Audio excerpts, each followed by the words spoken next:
The Podcaster's Guide to the Conspiracy. Hello and welcome to the Podcaster's Guide to the Conspiracy. My name is Josh Edison. I am in Auckland, New Zealand, which is not, you'll notice, Bucharest, Romania, and I am not Dr. MRX Dentith. So I think everything works out fine in the end. I found it interesting that you paused there trying to work out where you're located, which I think fits into an interesting aspect from last week's broadcast, where you claimed that I was broadcasting from Karlsruhe in Germania. So I have a feeling that you are geospatially confused at this particular point in time. Would I be correct in thinking that, Joshua? If you mean to imply that I've somehow become untethered from physical reality and float through existence in no specific physical location, I'm afraid I can't comment on that. Isn't that what happens to everyone who has children? Well, to an extent, yes. But I've said I much. thought as much. Actually, you haven't really said enough. That's the problem. Oh no, I've said too much. I haven't said enough. REM. And with that musical reference, we should probably crack on Yes. with the show. Let's just do that. To the news! To the news. To the news. Breaking conspiracy theories in the news. We start this week with a correction to an error issued on this very podcast. In an earlier episode, we wrongly claimed that John D. Rockefeller was Jewish. He is not. Whilst the Rockefellers have long been claimed to be crypto-Judaic, this is not true. See, don't say we don't update our knowledge as new knowledge comes along. Although, truth be told, we don't. We just reformat our minds and start over from scratch. Anyway, news. What's been happening? Happening, I should point out, was spelt with 3 P's, which is such a delightful typo that I couldn't bring myself to edit it. Happening. Well, you know, It's lovely. I like it. it's the new slang. What's been happening? Which Anyway. also is a slang invented by people with speech disfluency like myself. Anyways, in answer to your question of what's been happening, no idea. I've been finishing up work on a new volume I'm the editor for and have been ignoring the news entirely over the last week. But I do have a device here which generates news. Not fake news, mind, just fictional news. And I've fed the last few months of episodes into this device, and we're going to see what it presents. Okay, so I've got a story here which sounds a bit far-fetched. Bear with me. Right, so it goes, Trump sides with Putin in Finland and says Russia did not interfere in the 2016 presidential election. That happened. Really? Yes, Trump had a summit in Finland this week, and he held a press conference where, standing beside Vladimir Putin, he said, "My people came to me, Dan Coates came to me, they said they think it's Russia. I have President Putin, he just said it's not Russia. I'll say this, I don't see any reason why it would be." Really? He said that? He said that standing beside Vladimir Putin? Yep. Could you get any more conspiratorial? I mean, if you didn't think Putin already controlled Trump, you would kind of have to at least entertain the idea afterwards, or at least after this conference, that maybe he does. Well, yes, a lot of people found the spectacle remarkable for a bunch of reasons, but it's okay. Trump misspoke. He misspoke. Yes, in a press conference back in the US, he said that when he said would, he meant to say wouldn't. Okay. Can you read back what the revised statement would now sound like? Well, it would be, "My people came to me, Dan Coates came to me, they said they think it's Russia. I have President Putin, he just said it's not Russia. I'll say this, I don't see any reason why it wouldn't be." That doesn't quite sound right. Which is why people think Trump is backpedaling rather than correcting. Certainly seems like Trump took Putin at his word in Finland and then got a bollocking back home and has changed his mind in the guise of correcting the record. But once again, it's okay. Trump thinks Putin is marvellous because Putin has suggested agents of the Kremlin come and help in the collusion inquiry. So Trump thinks the people suspected of being behind the collusion should help investigate said purported collusion? Yes. This was a bad week to take off. Okay, Let's see what else my doodad has. Twitter bans Russia. Well, that sounds dramatic. And also, it kind of happened. Last week, Twitter got rid of lots of bots and fake accounts that were thought to have emanated from Russia, causing some people to lose tens of thousands of followers. There's also a story going around that the hashtag #WalkAway, which was meant to represent Democrats turning to the Republican Party, was connected to Russia, although the evidence for that seems to be a bit of an unwarranted conspiracy theory. We're blaming Russia for everything, so why not this? Although I guess that does fit in with some of the recent research, which claims that the move to the right in the white American electoral base predated Trump and was actually over the Black Lives Matter movement. White people, they don't like feeling uncomfortable. Okay, time for one more randomly generated story. Ooh, here's a goodie. Free Tommy in Auckland. I don't know what that means, but it sounds grand. It sounds awful and you know it. The Free Tommy movement surrounds the case of Tommy Robinson, an English far-right activist. He co-founded and served as spokesman and leader for the English Defence League, a racist Islamophobic group based, funnily enough, in the UK. In May, he was sentenced to 13 months imprisonment for contempt of court. He broke a court order by publishing identifiable information of defendants entering court during proceedings, and it was not his first conviction for doing so. Somehow this far-right activist has become a beacon for the free speech movement because he's been jailed for trying to get the truth out there, man. Except, of course, all he was doing was providing identifiable information about some people who may or may not be guilty of a crime in order to agitate his followers. And the Auckland bit? Well, that brings us back to last week's topic, the Free Speech Coalition. About 100 people turned out for a free speech protest in Auckland over the weekend, and some of them were carrying Free Tommy placards. So people marching for free speech for far-right activists found that they were marching for activists interested in far-right speech. Yep. This news generator is great. We should use it every week. Yeah, I'm worried it's too accurate, suspiciously accurate. That's all right. The next story is obviously nonsense. It goes, Trump writes in Sharpie, no collusion, and it turns out he can't even spell collusion properly. Ring that chime. Right, and we're back. So once again, this week we've chosen to part the veil, to draw aside the curtain behind which the man is telling you not to look at the man behind the curtain, and let you in a little bit more into the dark, seedy underworld of academic, book, writey, publishy stuff. You had no idea where you were going with that metaphor, did you? No idea fully, whatsoever. Not fully, no. But we're taking a behind-the-scenes look at the works of one, says here, Dr. M.R.X. Dentith. I know that person. They're a charlatan. Yes, well, apparently they're making a book called Taking Conspiracy Theories Seriously. Sorry, making a book. They're making a book, are they? Are they pounding the paper down, pulping things, Yes. laying down glue, inscribing words onto pages using archaic ink-based technologies? They're making a book. I know of no other way to make a book, do you? Well, you write a book in a word processor, you email files to an editor, they send it to a place in China. In China, they print the book using some kind of advanced kind of photocopying technology, basically. It gets put into a binding. The binding gets sent around the world. It's sold in bookstores, and then eventually you get a royalty check. Sounds like you know a little bit too much about this process. I unfortunately do know too much about this process because I, gentle listener, I am that Dr. M.R.X. Dentith, and I have been making a book. Good Lord in heavens. So, yes, I mean, I believe you've mentioned this a little bit before, and certainly you mentioned it in the news section at the start of this episode. But we thought it would be a good thing to do because it's what shape is it in at the moment? It's approaching completion, I understand. It's in the shape of a whole bunch of Word files, basically. So yes, since December of last year, I've been working on a new volume, Taking Conspiracy Theories Seriously, which is an edited volume of some pre-existing work and some new work in conspiracy theory.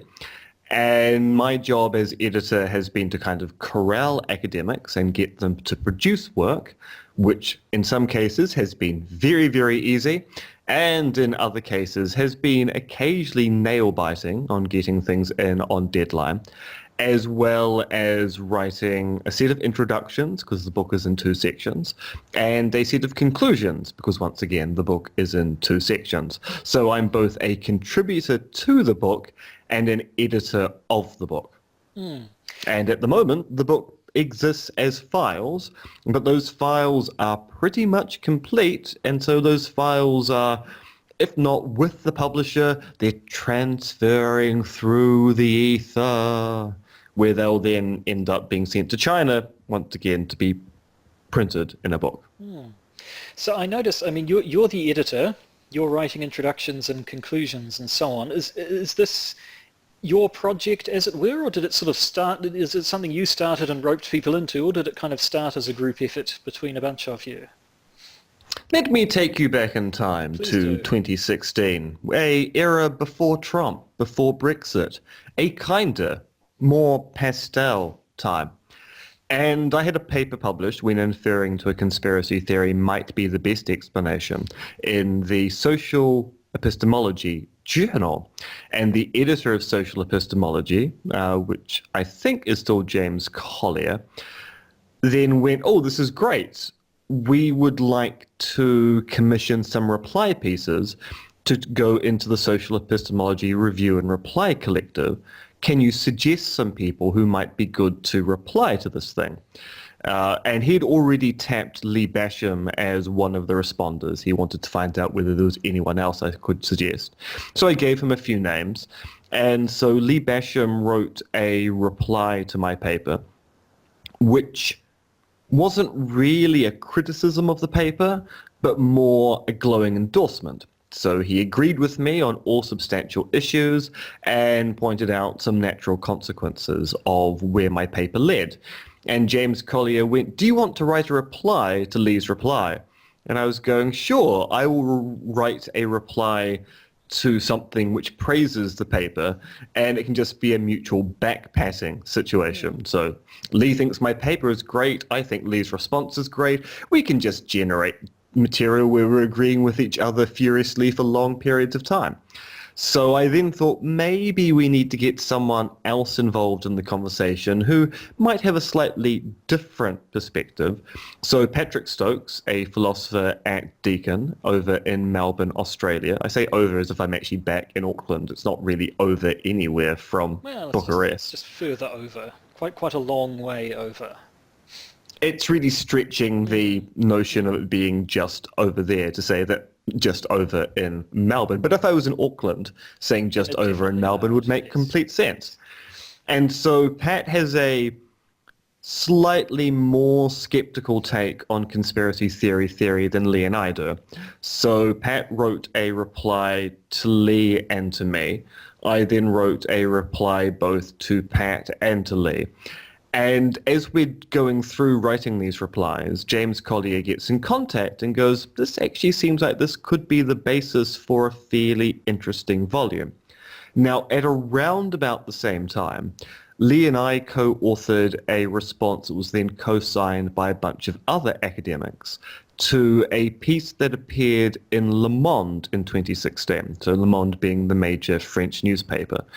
And this less than one-page article, which was basically an opinion piece written by a bunch of French social scientists and one UK-based social scientist, Karen Douglas, was critical of the French state's intervention into conspiracy theorizing. So the French state has produced an educational kit, which they give out to schools to help teachers combat talk of conspiracy in French polities.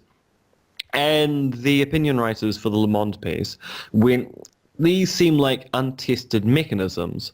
So basically, we're recommending the state take a pause on this initiative and look at the pre-existing research we're doing to see what the proper response would be. And when Lee and I read this separately, we found the piece kind of rose some red flags, some things that made us think, there's some really weird stuff going on here the French social scientists are assuming, such as seemingly assuming that all belief in conspiracy theories is bad, which of course goes against the ethos of what's coming out of the philosophy of conspiracy theories at the moment. We penned this response piece. We got a whole bunch of people to co-sign it with us.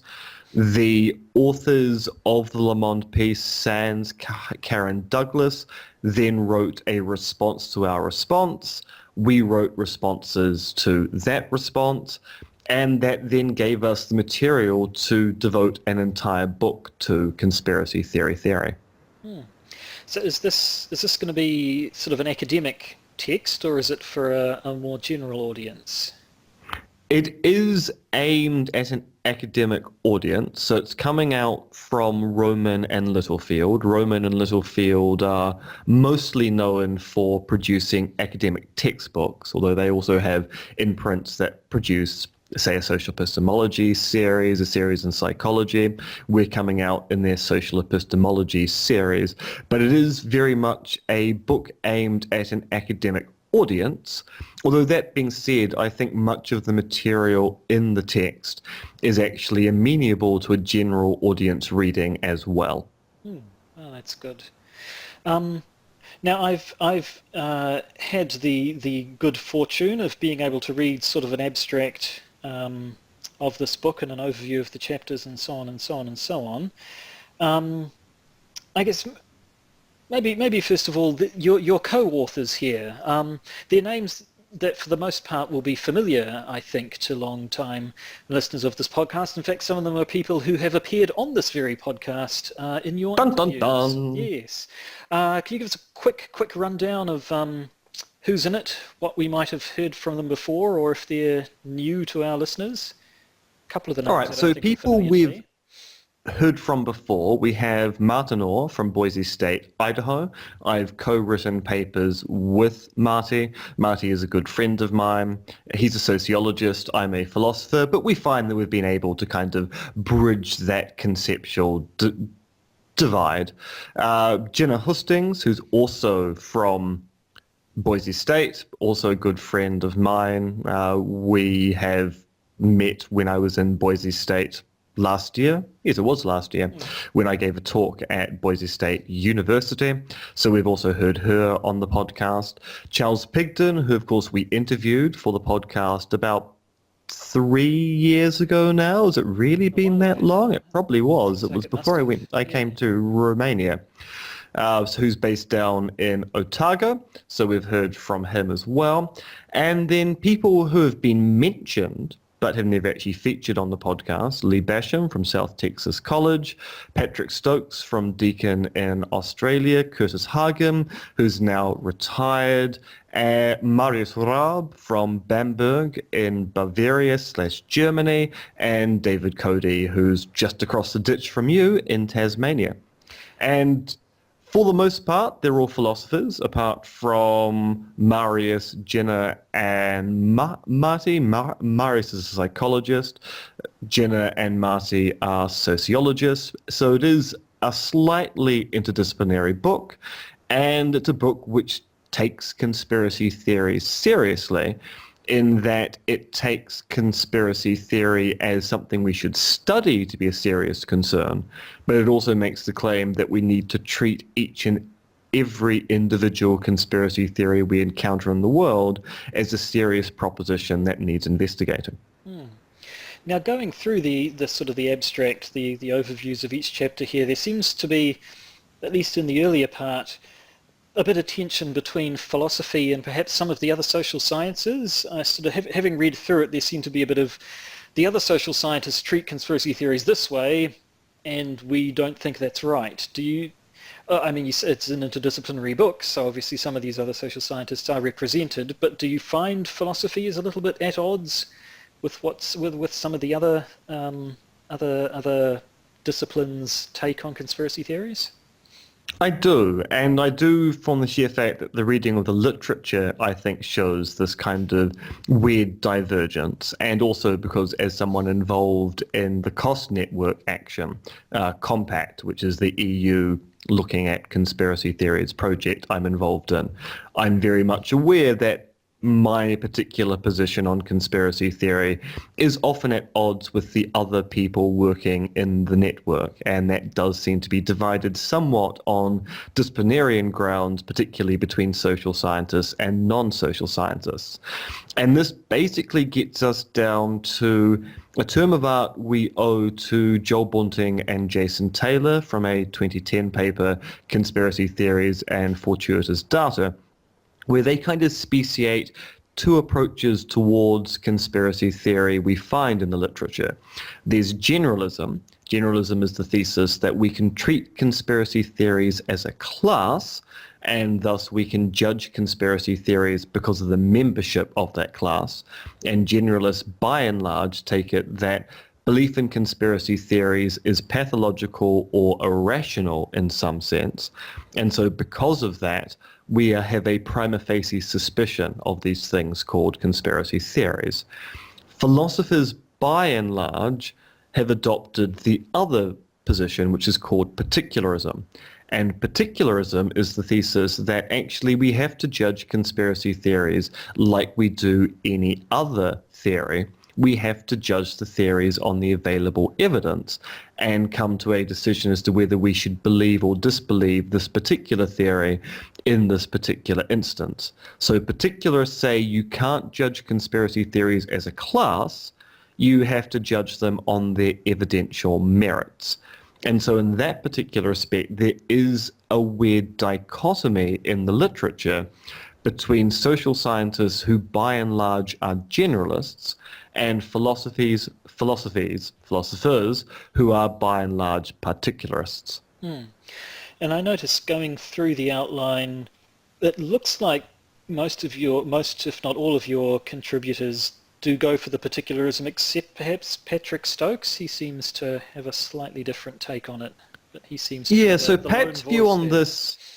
Pat's view on this is that he accepts that epistemically speaking, so from the theory of knowledge perspective, many conspiracy theories have turned out to be true, and so because of that, we do have to assess conspiracy theories on their evidential merits. We can't just condemn them for belonging to the class of things called conspiracy theories.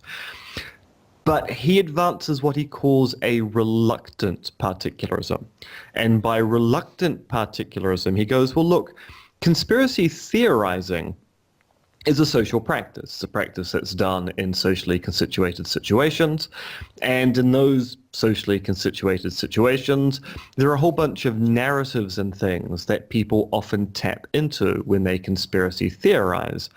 And some of these narratives actually cause harm. So, I mean, the obvious point is some conspiracy theories tap into international banking cartels. And quite often those international banking cartel conspiracy theories can be rightfully accused of being crypto anti-Semitic. So rather than going, oh, it's the Jews are ruining the world, people go, no, it's the banking families. The banking families are the bad ones. By the way, all the members of the banking families are Jewish. So they kind of engage in that crypto anti-Semitism. And of course, that allows fairly harmful claims to be made in society on the basis of, I'm just asking questions, ma'am. So Pat's worried about conspiracy theorizing, and so thinks there needs to be a natural reticence towards conspiracy theorizing in public, which is what he calls a reluctant particularism, a reluctance to engage in the social practice of conspiracy theorizing. And Pat has two chapters in the book, one chapter in section 1, one chapter in section 2, and I think it's fair to say that Lee Basham and I take Pat to task for some aspects of his reluctant particularism in section 1, and then Charles Pigden and I take Pat to task on aspects of his reluctant particularism in section 2. My general theory is that particularism has to rule the roost. I appreciate the kind of concerns that Pat brings forward as to a reluctance to engage in particular kinds of conspiracy theorizing, but I think we can also address that by talking about what particularism actually entails. It sounded a little bit like a a conflict between theory and practice in some sense, that in theory, yes, we should treat all conspiracy theories individually on their own merits, but in practice there are these dangerous sort of, racist, prejudicial, whatever ideas that as a matter of sort of historical fact, as a matter of context, have been enabled by conspiracy theories. Is that sort of the worry there? Or? Yeah, and I think part of the issue, because I mean, we find this issue in other disciplines as well. So scientism, for example, where people inappropriately apply scientific theories to things which are just not amenable to scientific investigation. Notably, when people try to resolve ethical concerns, we go, oh, we can just do science to resolve ethics. And as philosophers have been pointing out, that doesn't actually work, because ethics is about ought claims, and it's very hard to derive claims about how people should behave from a scientific investigation of the world. It's just not the kind of thing that it results in. So people are bad at applying theories across the board. You find bad examples in history, you find bad examples in psychology, you find all kinds of examples across the board. And the moral here is, actually sometimes it's quite hard to be a theorist, whether you're a scientist, a psychologist, or a conspiracy theorist. Sometimes it's actually quite difficult to engage in that in a rigorous fashion. And we know from experience of other scientific or theoretical investigations in the world that there's a kind of often a high price of entry to being a scientist. And in many respects, we should probably hold conspiracy theorists to the same kind of high standards, that if you are going to theorize about conspiracies, then you need to actually do a proper job of it. And so part of the problem is that in the same way there are people who misapply scientific theorizing to things in the world, there are also going to be examples of people who engage in bad conspiracy theorizing, because the practice of being a particularist conspiracy theorist is actually a lot more difficult than maybe many of us actually have thought. Right, well, if I can just throw in a few spoilers there, block your ears at home if you don't want to hear how the book ends. But it's probably not a big surprise that your conclusions seem like they're saying the sorts of things that you and indeed we have been saying on this podcast for quite some time, that a particularist viewpoint is what you want, that conspiracy theories are not prima facie irrational, and that each should be evaluated on its own merits.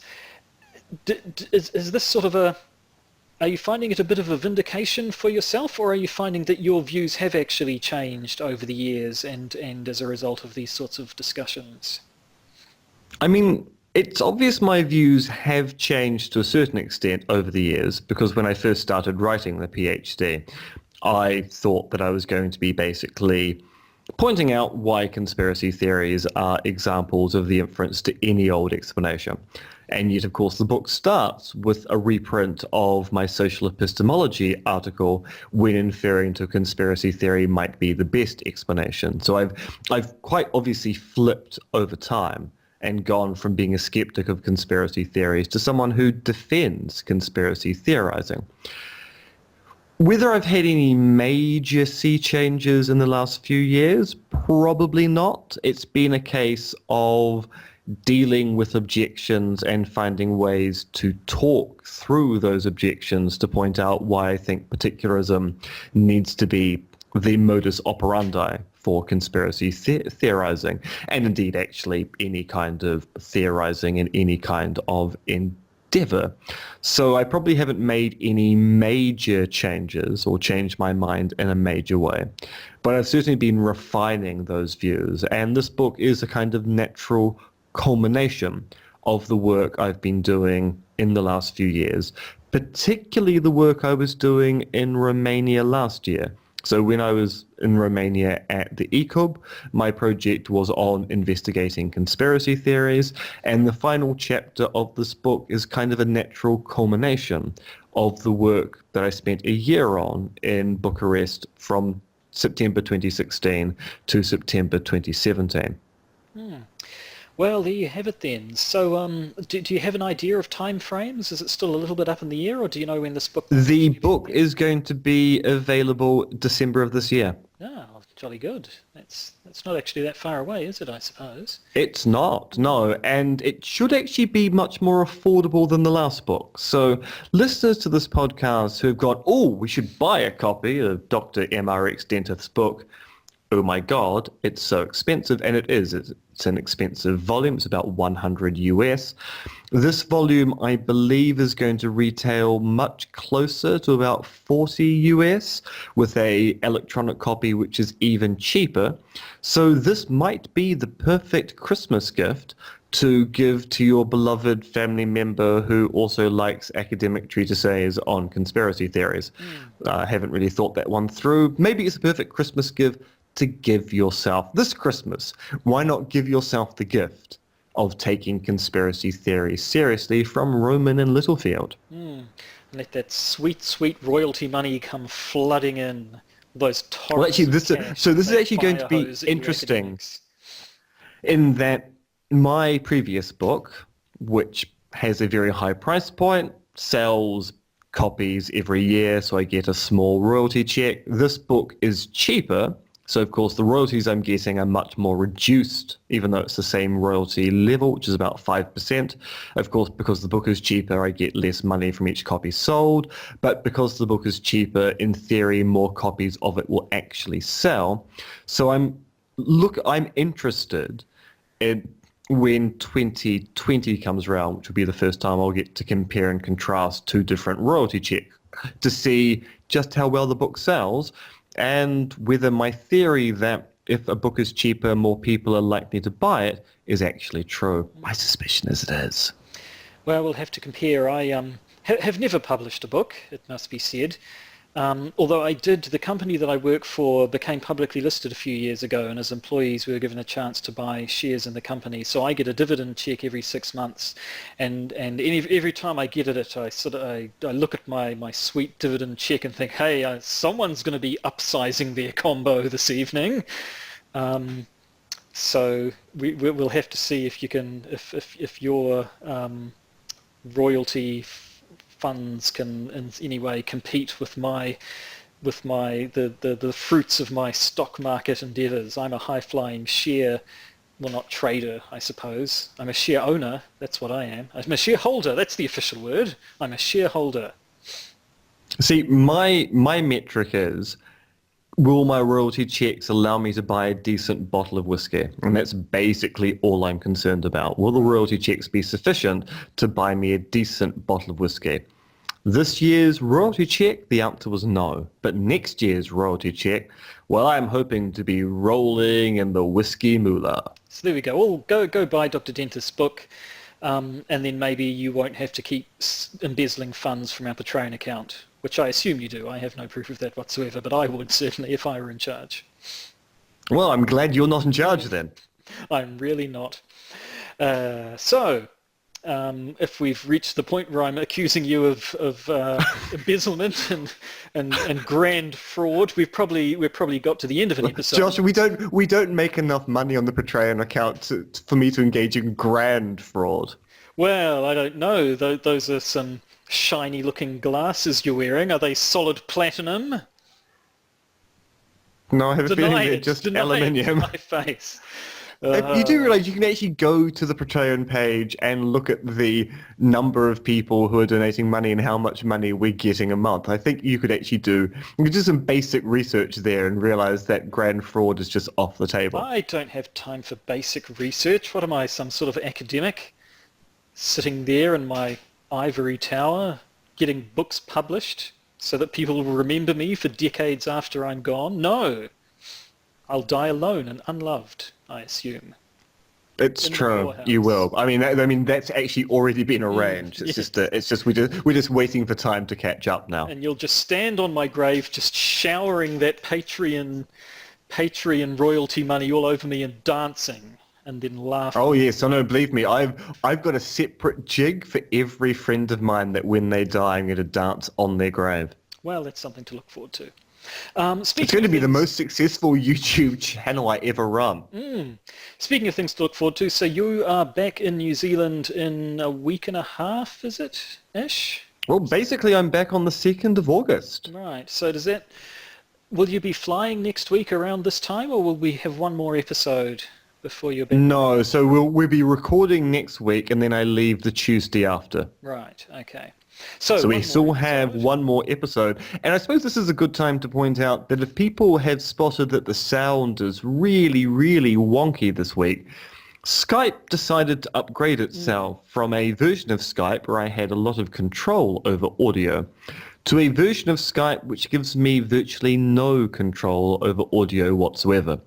And this means that this week's episode and next week's episode, the sound is probably going to be slightly weird, but it's all right because in a month's time, there will be the fun and excitement of a recording where we're both in the same room at the same time. I say a month's time because I arrive back on Auckland on a Thursday, which is our traditional recording day, and I very much doubt I'm going to be in the position to record a podcast the day I get back. I wouldn't have thought so, no.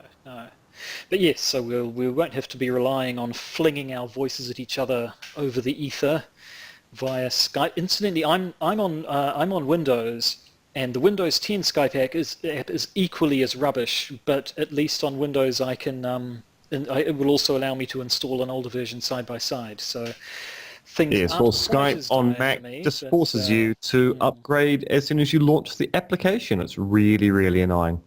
Right, well, what I'm hearing is that we should stop recording this episode, hang up our Skype call, and then hunt down the current developers of Skype and have a sternly worded conference with them. It's true. It is now time to play the greatest game. Yes. The greatest game. Hungry, Hungry Hippos? Yes, let's play Hungry, Hungry Hippos. And we won't invite the Skype people, and that'll show them. Yes, brilliant. I like this. It sure will. Righto, well, we've decided what we're doing next. What you're doing next is stopping listening to this podcast. You'll know it's time to do so when we've both said goodbye. Goodbye. Goodbye. You've been listening to the podcaster's Guide to the Conspiracy. It is written, researched, and performed by Josh Addison, aka Monkey Fluids, and MRX Dentith, aka Conspiracism on Twitter. This podcast is available where all good podcasts can be found, as well as iTunes, Podbean, and Stitcher. It can also be watched on YouTube. Just search for the podcaster's Guide to the Conspiracy, or, if you happen to be technophobic, consult the auguries. You can support the podcaster's Guide to the Conspiracy via our Patreon page, as listed in the podcast description, or just by searching for us on Patreon. You can also support us via the Podbean patronage system, if that is more your style. You do you. If you want to get in contact with us, why not email us at podcastconspiracy@gmail.com or find us on Facebook. And remember, Soylent Green is Meeples.